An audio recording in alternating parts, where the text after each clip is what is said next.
रमज़ान गुनाहों की मुकम्मल माफ़ी का सुनहरी मौका। हम में से कितने लोग हैं जो दिल में ये सवाल लिए बैठते हैं, मुझसे बहुत गुनाह हो गए, क्या अल्लाह मुझे माफ़ कर देगा? अगर ये सवाल आपके दिल में भी आता है तो खुश हो जाएं, क्योंकि जवाब खुद अल्लाह ने दिया है।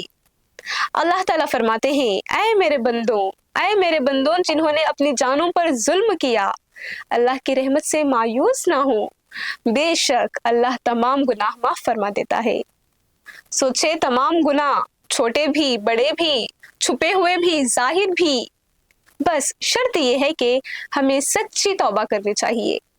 नबी करीम सल्लल्लाहु अलैहि वसल्लम ने फरमाया कि जो शख्स ईमान और एहतिसाब के साथ रमजान के रोजे रखे, इसके पिछले गुनाह माफ कर दिए जाते हैं।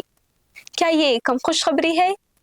जब सूखा हुआ दरख्त बारिश से दोबारा हरा हो सकता है, तो हमारा दिल रमजान से क्यों नहीं बदल सकता?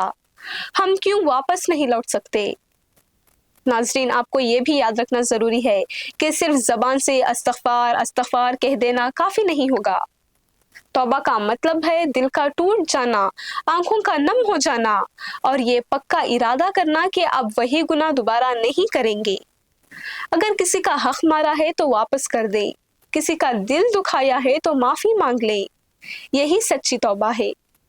दोस्तों, अल्लाह माफ करने के बहाने ढूंढता है। वो चाहता है कि इसका बंदा पलट आए। रमजान इसीलिए आया है ताकि हम अपनी जिंदगी को फिर से नए सिरे से शुरू करें।